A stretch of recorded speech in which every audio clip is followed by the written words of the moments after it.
8.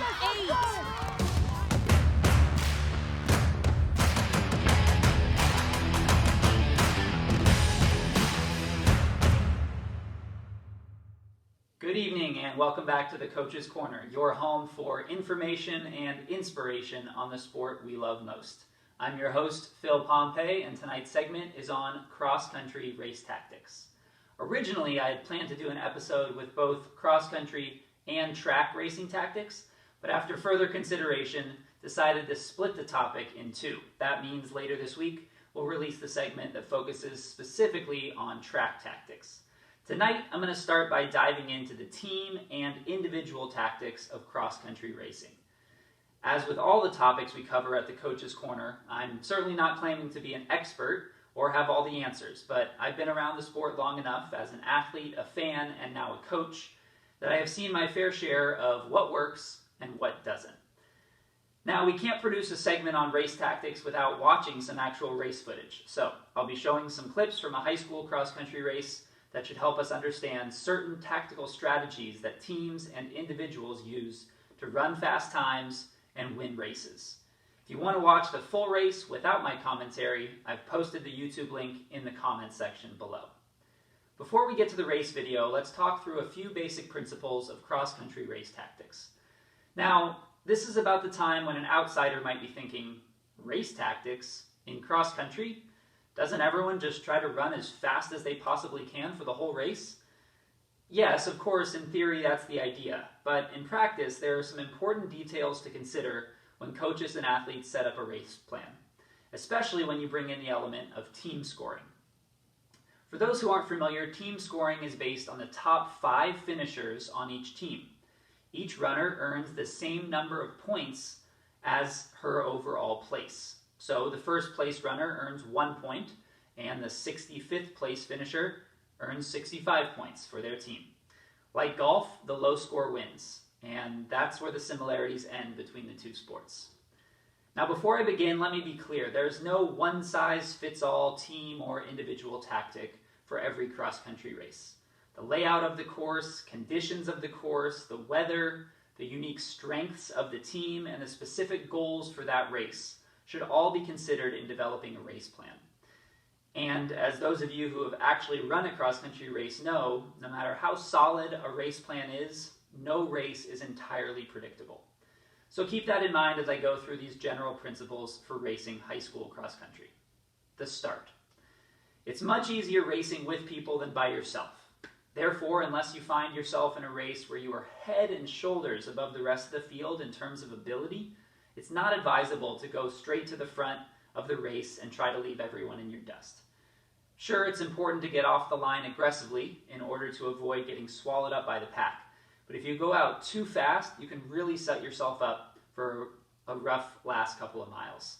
Cross-country races are long endurance events. Losing a second or two in the first 800 is not the end of the world when the race is 3 miles or 5K in total. Mile 1. Most high school and even college cross-country races start out very fast and then settle down into a more sustainable pace after the first half mile or so. Often these races become a test of who can slow down the least during the second half of the race. Once the race is underway, the pace is softened, the pack is strung out, and the adrenaline is gone, the real racing begins. Position is the key word for the first mile. You want to use as little energy as possible to get yourself in the best position possible for the next 2 miles. This might mean selecting a target time to aim for the first mile, but more likely it's about where you are placed in relation to your teammates and your competition. For example, top 10, top 50, top half, etc. The second mile is about maintaining that position from the first mile and moving up if possible. Likely there will be some overly excited competitors who went out too fast and are falling off the pace. Your goal is to stay as even as possible through this middle mile, even as others are slowing down.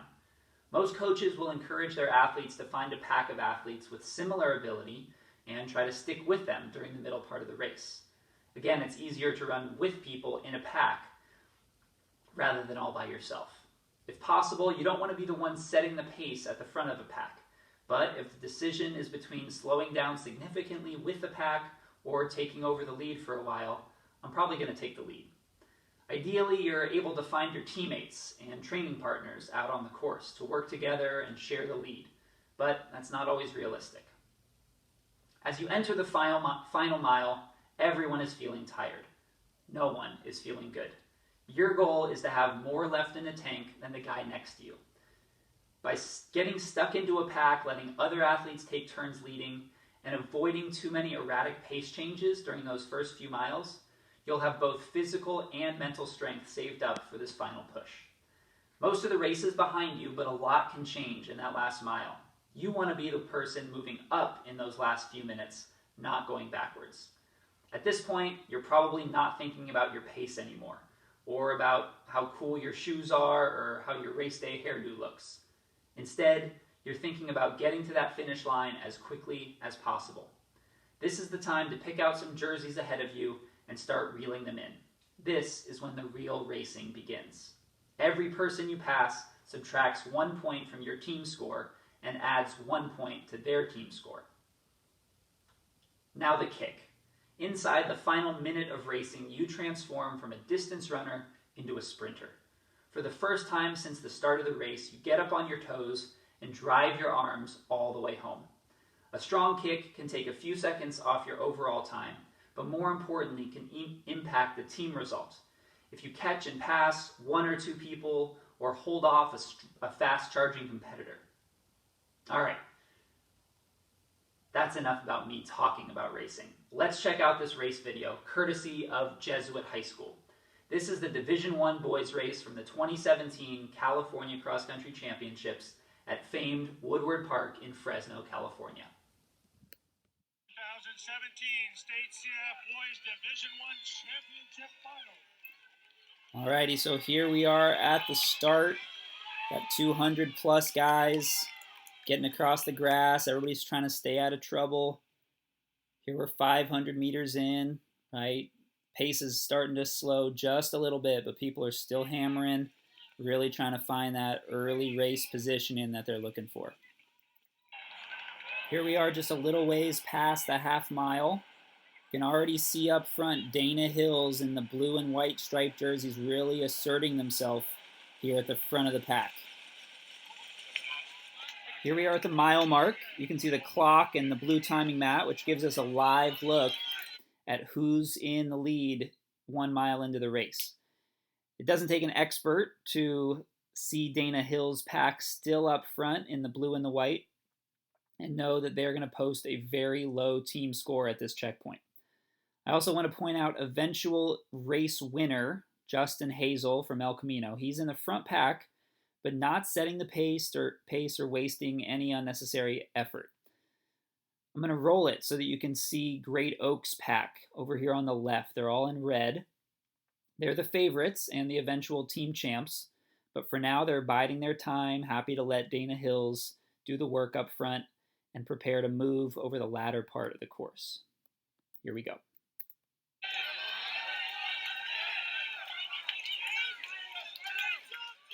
At the bottom here, you can see the team scores through 1 mile. We knew that Dana Hills was going to be leading. They have just 30 points through the mile. Great Oaks currently in second. I also want to mention Roosevelt, who we will see coming up at the 2 mile mark. Right now, they're way back in fifth with 183 points. They clearly went out a little more conservatively, but it's still early, and in such a big field, you can make up a lot of ground in the team scoring over the last 2 miles here. All right, we're going to pick it up at 2 miles. We still have a tight individual race up front with Hazel stuck right in the middle here. Behind him are 2 Roosevelt runners. They've moved up nicely during that middle mile. Most of you know that the 2nd mile in cross country doesn't go by quite that fast, if only, right? Off to the side here, we have Great Oaks number 1, and I'm going to roll it, and we'll kind of see the rest of that team race unfold. Top group went through just under 10 minutes. You see a couple more Dana Hills athletes. There's 2, 3, 4, and 5 from Great Oak. Here's our 3rd and 4th from Roosevelt.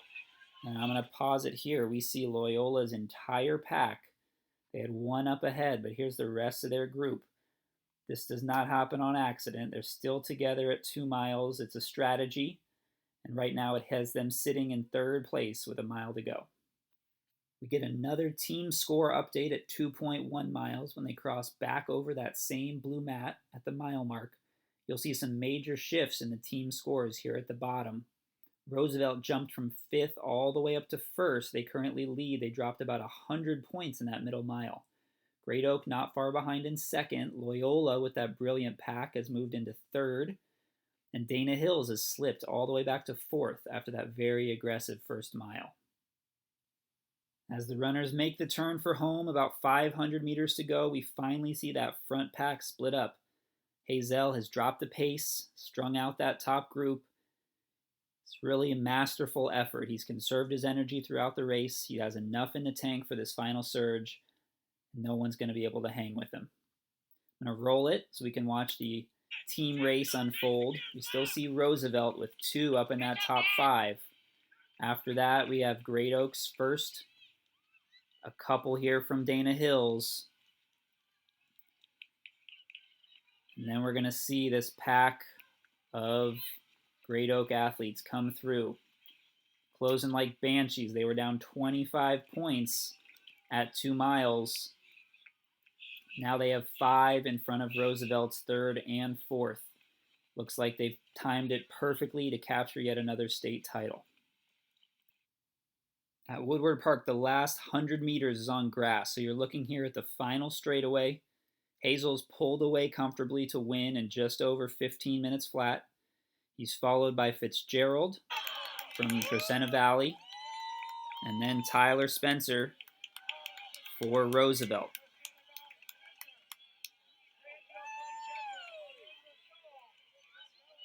Roosevelt's number 2, not far behind. We'll see him coming in just a second. Here he is in the orange. And there's Great Oaks number 1.